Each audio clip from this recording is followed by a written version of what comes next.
যে ডিরেক্টর হয় আমাদের স্কুল শিক্ষা দপ্তরে, সেই ডিরেক্টরকে ডিপিএসসিটা প্রথমে শূন্যপদগুলো রিপোর্টগুলো পাঠায়। তারপরে ডিরেক্টর সেগুলো মানে সমস্ত ভেরিফিকেশন করে, তারপরে ফাইন্যান্স ডিপার্টমেন্ট থেকে এবং সরকারের অনুমোদন হয়। শূন্যপদ এবং যেটা বারবার আমরা বসাতে গেছি, বসার বারেবারেই বলেছে যে শিক্ষা দপ্তর থেকে যদি অনুমোদন দেয় আমি এখনই 50,000 ভ্যাকান্সিতে রিক্রুটমেন্ট করবো। হ্যাঁ, সেই জায়গায় দাঁড়িয়ে আমরা শিক্ষা দপ্তর থেকে যেহেতু বর্ষা সভাপতি বলে দিয়েছি, আমরা শিক্ষা দপ্তরে গেছি বিকাশ ভবনে এবং ওখানকার একটা উচ্চপদস্থ আধিকারিকের সাথে, খুব বড় উচ্চপদস্থ আধিকারিকের সাথে কথা বললাম। পঞ্চম শ্রেণীর বিষয়টা বললাম যে স্যার আমাদের তো পঞ্চম শ্রেণীর অন্তর্ভুক্ত করলে প্রাথমিকে, বলতে হ্যাঁ এটা তো অবশ্যই দরকার, আমি তো অলরেডি চিঠি পাঠিয়ে দিয়েছি। আমরা যেহেতু পঞ্চম শ্রেণীর যে কেসটা করেছিলাম বিচারপতি অভিজিৎ বাবুর বেঞ্চে, তো পঞ্চম শ্রেণীর ফাইলটা কিন্তু অলরেডি শিক্ষা দপ্তরে চলে এসছে। তার পরিপ্রেক্ষিতে কিন্তু শিক্ষা দপ্তর চিঠি করে প্রাথমিক পর্ষদকে জানিয়েছে যে এই দ্রুত করার জন্য। এখন সরকার ঠিক করবে করবে কি করবে না, কিন্তু আমাদের দাবিটা কিন্তু কোনো ন্যায়সঙ্গত দাবি।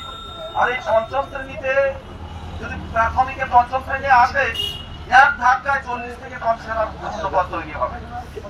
সরকারের সম্পূর্ণ সদিচ্ছার উপর নির্ভর করছে। তবে আইনি পথে আমরা জিতবো। আর যেটুকু আধিকারিকের সঙ্গে কথা বলে বুঝলাম যে প্রাথমিকের জন্য পঞ্চম শ্রেণী 1 to 5 হচ্ছে পঞ্চম শ্রেণী। 2019 সালে কিছুটা স্কুল করা হয়েছিল 30,000-এর মতো। তারপর থেকে কিন্তু বিভিন্ন পরিকাঠামোর দোহাই দিয়ে কিন্তু করছে না রাজ্য সরকার। তো এমন এমন স্কুল আছে যেগুলো মানে একই বিল্ডিং এ 1 to 10 সেখানে ক্লাস হয়। আমরা বলছি সেখানে তো করা যেতে পারে, তাহলে তো এক্সট্রা 40,000 ভ্যাকান্সি তৈরি হবে। তা বলছে এই বিষয়টা আমি দেখছি, আমি আজকে চিঠি পাঠাবো। আর রিক্রুটমেন্টের বিষয়টা শূন্যপদ সংগ্রহের কাজ চলছে।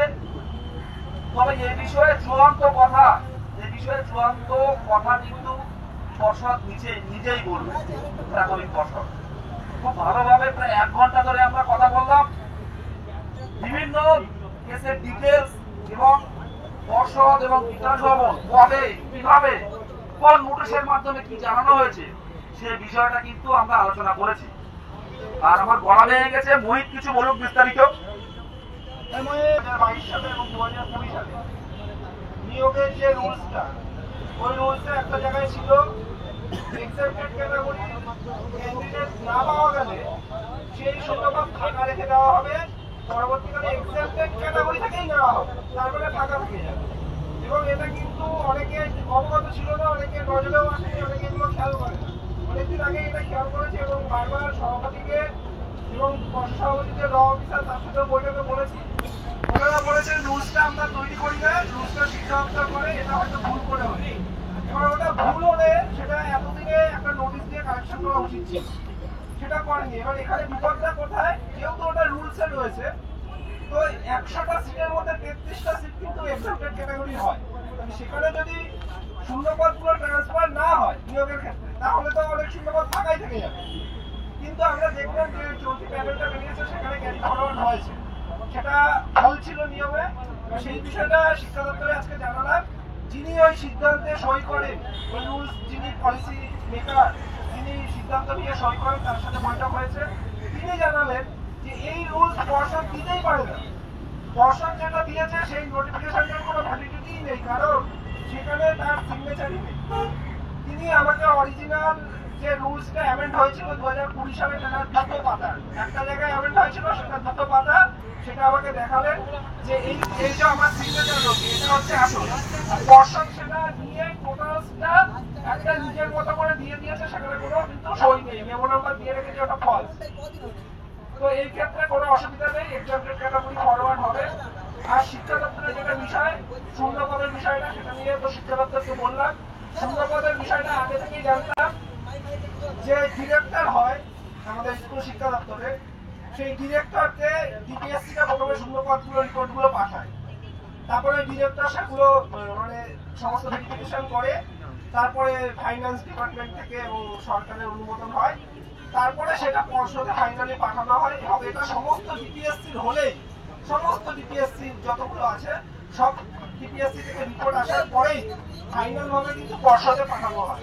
তারপরে পর্ষদ সেটা নিয়োগের নোটিফিকেশন দেয়। এটা হচ্ছে নিয়মে সবাই লেখা আছে, সবাই পড়বে, 4 নম্বর পয়েন্টে আছে। তো সেই সম্পর্কে বললাম। তো উনিও বললো যে ডিরেক্টর যেগুলো হয়তো কাজ চলছে, এবার যেহেতু কিছু ব্যাকগ্রাউন্ড রয়েছে সেই ক্ষেত্রে 22-এর জন্য হয়তো শূন্যপদ চেয়ে রাখা হয়েছে কিছু ক্ষেত্রে, কারণ পর্ষদ সভাপতি নিজে সাংবাদিক বৈঠকে অনেকবার বলেছেন যে আমি কিন্তু অলরেডি অনেক শূন্যপদ পেয়ে গেছি, আরো পেয়ে যাব। এটা অনেক সাংবাদিক বৈঠকে উনি বলেছেন। এমনকি আমাদের যে 23 সালের টেটে নোটিফিকেশন হয়েছিল তখন তিনি সাংবাদিক বৈঠকে তিনি বলেছিলেন এই কথাটা। আমার কাছে অনেক ভিডিও আছে এটা। তো সেই ক্ষেত্রে অবশ্যই উনি কিছু শূন্যপদ চেয়েছেন এবং বিভিন্ন জেলায় আমরা আজকে করে দেখেছি শূন্যপদের কিন্তু আমাদের হিসাব দেওয়া হচ্ছে। তো সমস্ত জেলায় হয়তো দেয়নি, কিন্তু অনেক জেলায় কিন্তু শূন্যপদ অলরেডি 22-এর জন্য পাঠানো হয়ে গেছে। সমস্ত জেলা থেকে শূন্যপদগুলো গেলে এবং নিয়োগের যখন কোনো জটিলতা থাকবে তিনি অবশ্যই হয়তো নোটিফিকেশন দেবেন। এবার যেহেতু একটা নোটিফিকেশনের কিছুটা জটিলতা এখনো রয়ে গেছে 20-22 নিয়ে, তাদের এখনো ইন্টারভিউ নিতে হবে, কিন্তু তাদের প্যানেলটা বেরিয়ে একটা বাধা মুক্ত হয়েছে। সেক্ষেত্রে পর্ষদ কতটা সদিচ্ছা গিয়ে আমাদের নোটিফিকেশন দিতে পারে এটা একটা প্রশ্নচিহ্ন রয়েছে। আর তারা দেবেন কিনা, যে আবার একটা জটিলতা তৈরি হয় সেটা ভেবে দেবেন কিনা, সেটা তাদের উপর নির্ভর করছে। আমরা চাইবো নোটিফিকেশন দ্রুত দিন, জটিলতা যদি থাকে সাবজেক্ট টু আউটকাম করে নোটিফিকেশন দাও, এগুলো আমাদের দাবি। তো শূন্যপদের কাজগুলো কিছুটা হয়তো এগিয়েছে সত্যি, কারণ পর্ষদ সভাপতি নিজেও বলেছেন আর এনাকেও বললাম, তাও বললাম যে আপনি একবার নির্দেশ দেবেন শূন্যপদগুলো যাতে যতটা শূন্যপদ আছে ততটাই যাতে স্যাংশন করা হয়, এই বিষয়গুলো বললাম। আরো যে বিষয়গুলো রয়েছে এটাই কোনো বাধা নেই। আমাদের হয়তো নিয়োগ নোটিফিকেশন দিতে গেলে যদি কোনো বাধা থেকেও থাকে, আমি বলছি না যে বাধা আছে, যদি থেকেও থাকে সেই বাধাটা হয়তো ওনারা দেখাতে পারেন, কিন্তু শূন্যপদ যে স্যাংশন হবে, শূন্যপদের স্যাংশনের নোটিফিকেশন দিতে কিন্তু কোনোদিনও বাধা থাকে না। এটা আমি আগেও বলেছি, পর্ষদ সভাপতির সাথে দেখা করার সময় বলেছি, আজকেও বললাম এবং সেখানে তথ্য প্রমাণ সবাই বললাম। কারণ আমি এর আগে দেখেছি 2023 সালের মার্চ মাস নাগাদ, আমার তারিখটা মনে নেই, মার্চ বা মে হবে, স্পেশাল বিএড হয় তাদের জন্য কিন্তু শূন্যপদ স্যাংশন হয়েছে। নোটিশটা আমি বিভিন্ন গ্রুপে দিয়েছিলাম, আমাদের কেস আপডেট গ্রুপেও দিয়েছিলাম। 2100 থেকে একটু বেশি শূন্যপদ শুধুমাত্র বিএড স্পেশাল এডুকেশন যারা করেছে তাদের জন্য কিন্তু শূন্যপদ স্যাংশন হয়ে পড়ে রয়েছে। তাদের যখন খুশি নিয়োগ দিতে পারে পর্ষদ। শূন্যপদ কিন্তু অলরেডি সরকার অনুমোদন দিয়ে দিয়েছে, ফাইন্যান্স ডিপার্টমেন্ট থেকেও অনুমোদন দিয়ে দিয়েছে। তো এইভাবে শূন্যপদের যে অনুমোদনটা, এইটা অন্তত দিই, সমস্ত জেলা শূন্যপদের অনুমোদনটা দিই। হ্যাঁ, এবার যদি পর্ষদ মনে করে যে আমি আজকে নোটিফিকেশন দিতে পারছি না, হয়তো আমার কিছুটা সময় লাগবে নোটিফিকেশন দিতে, তাহলে আমি আজকের ভ্যাকান্সিটা পাবো, সেক্ষেত্রে আমাদের হয়তো ভালো হতে পারে। কারণ এখন দেখা গেল তাড়াহুড়া করে যে কটা ডিপিএসসি থেকে শূন্যপদ পেয়েছে সে কটা নিয়ে নোটিশ হলো, সেখানে সমস্ত শূন্যপদ দেওয়া হলো না, তাতে সেটা আমাদের ক্ষতি হতে পারে। তো সেই ক্ষেত্রে পর্ষদ কি মনে করছে এটা আমরা জানি না, কিন্তু আমাদের পর্যাপ্ত শূন্যপদ দিতে হবে, বরাবর এটা দাবি।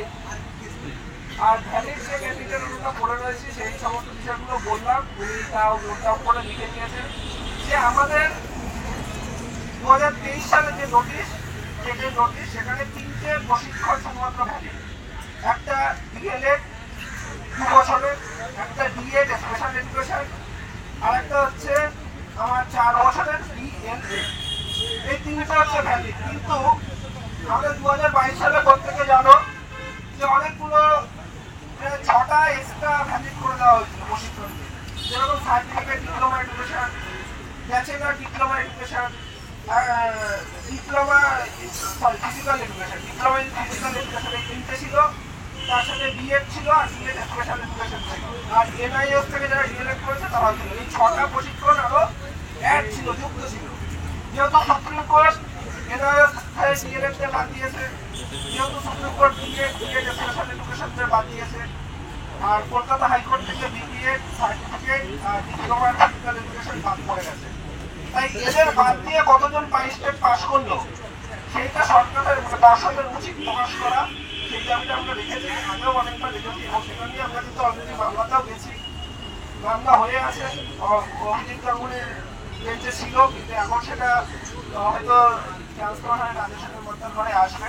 তো তাদের বাদ দিতে হবে এবং তাদের সার্টিফিকেটে যেহেতু কিছু উল্লেখ করেনি, যেমন সিটেট হয়েছিল 2022 সালে, তাদের সার্টিফিকেটে কিন্তু লেখা ছিল যে এই সার্টিফিকেট ভ্যালিড করবে সুপ্রিম কোর্টের রায়ের পরে, কিন্তু আমাদের সার্টিফিকেট কিছু দিতে দেয়, তাই তাদের সার্টিফিকেট গুলো সব বাদ করতে হবে। কত ভ্যালিড বাকি পড়ে থাকলো তাদের একটা পূর্ণাঙ্গ প্রকাশ করতে হবে। তো সেটা নিয়ে অলরেডি কেস করা আছে, সেটা মেনশন হবে। উকিল বাবু হয়তো এখানেও আসতে পারে, আমাদের যে বিভিন্ন মামলাগুলো যারা করছেন, যারা লড়বেন আইনিভাবে, আমাদের যে নিয়োগের নোটিফিকেশনের দাবিতেও আমরা কিন্তু আইনিভাবে গেছি যে আমাদের 23 ডেটের আগে অন্তত যাতে একটা নোটিফিকেশন দেওয়া হয়, সেই জন্য আমাদের অলরেডি কেস ফাইল করা হয়ে গেছে। তো সেই নিয়েও উকিল বাবুরা আসবে, যারা লড়বেন তারাই আসবেন, আসার কথা আছে, আজ বা কালকে হয়তো আসতে পারে। তো তারা সেটা নিয়েও চেষ্টা করছে। আর পঞ্চম শ্রেণীর বিষয়টা, যেটা আমাদের মূল কথা, যেটা ন্যায্য দাবি, অনেকে বলে যে এটা মানে যেহেতু এটা নতুন ভাবা হয়েছে, এর আগে কেউ ভাবেনি, 2010 সালে ভাবা উচিত ছিল, সেখানে আমরা এতদিন পরে ভেবেছি। 2022 আমি তো এই প্রথম টেট দিয়েছি 2022 সালে, এর আগে টেট দিই, কারণ আমরা 2018-19 আছি। তো সেই ক্ষেত্রে আমরা যে একটা মৌলিক ভাবনা ভেবেছি এবং সেটার পরে কাজে এগিয়ে গেছি, অন্তত এই কাজে এগিয়েছি বলে তাড়াতাড়ি কাজটা হয়, তাহলে কিন্তু এটা শীঘ্রই থেকে যেত। এটা সহজে কিন্তু কনসেন্ট্রেটিভ মতো করতে না, কারণ এখানে অনেক অনেক সমস্যা আছে, যেগুলো আজকেও আলোচনায় উঠে আসলে অনেক সমস্যা আছে। অনেকে নিজের ফায়দার জন্য এটা করছে না, অনেক স্কুলে মানে বাড়তি দায়িত্ব পড়ে যাবে সেজন্য করে না। অনেক স্কুলে আমরা দেখি 1 to 12 আছে, একই বিল্ডিং এ হয়, কিন্তু সেখানে কিন্তু কনসেন্ট্রেটিভ দেখবে অনেক স্কুলে যুক্ত করেনি, সেখানে কিন্তু পরিকাঠামোর কোনো ঘাটতি নেই, তাও করেনি। তো এগুলো বিভিন্ন ছলছাতুরি আছে, বিভিন্ন দায়িত্ব কমানোর জন্য বা অন্যান্য বিভিন্ন কারণ রয়েছে, সেগুলোর জন্য এটা করছে না। এবং এটা একদম ডিপিএসসি থেকে শুরু করে বিভিন্ন স্কুলের শিক্ষক থেকে শুরু করে সবার সহযোগিতা এটা করতে হয়। এটা এমন না যে সরকার বলে দেবে যে আমি সমস্ত স্কুলগুলোকে পঞ্চম যুক্ত করে দাও, এটা কিন্তু করতে পারবে না। এটা মানে স্কুলগুলো চেয়ে পাঠায় যে আমাকে পঞ্চম শ্রেণী দেওয়া হোক, এইভাবে কিন্তু এটা হয়। তো এটা একটা বিভিন্ন আলোচনার মাধ্যমে আছে, এবার এই কাজটায় গতি আসবে বলেই আমরা এগিয়েছি এবং গতিটা আসবে আপনারা দেখতেই পারবেন। কারণ অলরেডি যিনি পঞ্চম শ্রেণীর সমস্ত স্কুলে যুক্ত করবেন বলে নোটিশ দিয়েছিলেন, এটা কিন্তু সিদ্ধান্ত হয়ে গেছে। উনিও বলছেন সরকার কিন্তু এটা সিদ্ধান্ত নিয়ে নিয়েছে, সমস্ত প্রাথমিক স্কুলে পঞ্চম শ্রেণী যুক্ত হবে, এটা সিদ্ধান্ত হয়ে গেছে। যিনি সেই সিদ্ধান্তে সিগনেচার করেছিলেন তার সাথে বৈঠক করেছি, তিনি বললেন এটা নিয়ে আমি রিপোর্ট চেয়ে পাঠিয়েছি, অলরেডি একটা মামলা হয়েছে, আমরা তখন বললাম মামলাটা আমরাই করেছি। তো সেই পরিপ্রেক্ষিতে উনি কিন্তু রিপোর্ট পাঠিয়েছে কতগুলো স্কুলে এই কাজটা কতটা এগিয়েছে, দ্রুত করতে হবে সেই দাবিতে উনি রিপোর্ট চেয়ে পাঠিয়েছেন। তো এটা খুব তাড়াতাড়ি হবে এবং এটা মানে একটা জিতব, মানে মামলায় গেছি, আমি বললাম স্যার আপনাদের তো সরকার থেকে তাও বিরোধিতা করার চেষ্টা করা হয়, তো বলছে না এখানে কোনো কিছু করা জায়গা নেই, কারণ সিদ্ধান্ত নিয়ে হবে। এবার এটা একদম গ্রাসরুট থেকে মানে সবাই সহযোগিতা করলে তাড়াতাড়ি হবে। আর এটা হলে কিন্তু মানে প্রাথমিক শিক্ষকের কর্মক্ষেত্রের জায়গাটা বৃদ্ধি পাবে, প্রতি বছর সবাই ফায়দা পাবে। আমরা হয়তো সবাই একবারে চাকরি নাও পেতে পারি, পরের বার ফায়দা পাবো, আমাদের পরবর্তী প্রজন্মগুলো ফায়দা পাবে। সেই সার্বিক স্বার্থে এটা এগিয়ে আসবে।